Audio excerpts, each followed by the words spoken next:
Hey guys, how are you? I hope you all are good. So guys, आज हम करेंगे Hindi grammar का एक टॉपिक, रचना के आधार पर वाक्य के भेद। Let's start now. रचना के आधार पर वाक्य के 3 भेद होते हैं। पहला सरल वाक्य, संयुक्त वाक्य और मिश्रित वाक्य। सरल वाक्य को हम सिंपल भी कहते हैं, संयुक्त को हम कंपाउंड कहते हैं, मिश्रित को कॉम्प्लेक्स। अब देखते हैं सरल वाक्य क्या होता है। सरल वाक्य जिसमें सिर्फ एक विधेय मतलब प्रेडिकेट और एक से ज़्यादा उद्देश्य यानी सब्जेक्ट होते हैं, जिसमें खाली एक प्रेडिकेट होता है और एक से ज़्यादा सब्जेक्ट होता है। लाइक एन एग्जांपल, वह फल खरीदने के लिए बाज़ार गया। अब इसमें वह हमारा सब्जेक्ट है और फल खरीदने के लिए बाज़ार गए हमारा प्रेडिकेट। अगर हम बोलते राम और श्याम फल खरीदने के लिए बाज़ार गए, तो इसमें एक से ज़्यादा सब्जेक्ट आ गया, यानी राम और श्याम ज़्यादा सब्जेक्ट तो ये हमारा सरल वाक्य हो गया, और बचा हुआ फल खरीदने के लिए बाजार गए हमारा प्रेडिकेट हो गया। इसी को हम सरल वाक्य कहते हैं, जिसमें खाली एक विधेय और एक से ज़्यादा सब्जेक्ट।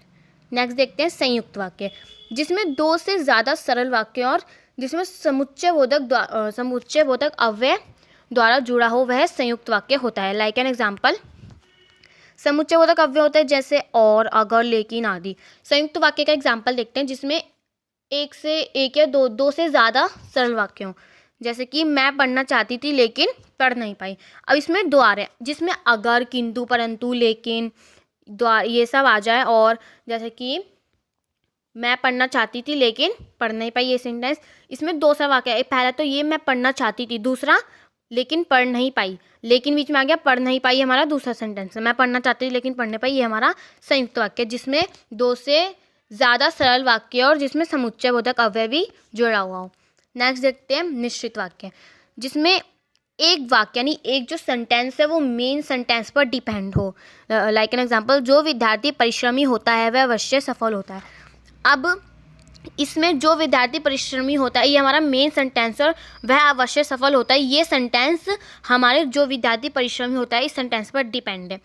तो ये हमारा मिश्रित वाक्य होता है, जिसमें कि एक सेंटेंस के ऊपर मतलब जो एक मेन सेंटेंस जिसके ऊपर एक वाक्य एक सेंटेंस डिपेंड करता हो, उसके ऊपर मतलब उसके ऊपर निर्भर करता हो, डिपेंड करता हो, वो हमारा मिश्रित वाक्य होता है। लाइक एन एग्जांपल, जो विद्यार्थी परिश्रमी होता है वह अवश्य सफल होता है।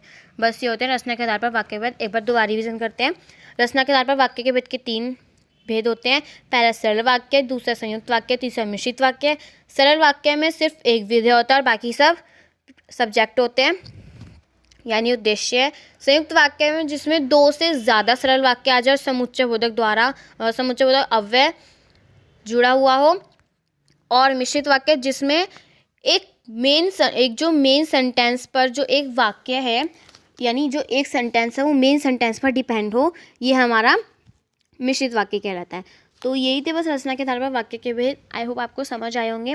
समझ आए तो अच्छी बात है, प्लीज़ इसे लाइक ज़रूर करना वीडियो को, और मुझे ज़रूर बताना कमेंट में आपको समझ आए नहीं आए। बाकी आप मेरा चैनल ज़रूर सब्सक्राइब कर देना। Thank you so much. मिलते हैं नेक्स्ट वीडियो में, तब तक ले bye bye guys, take care.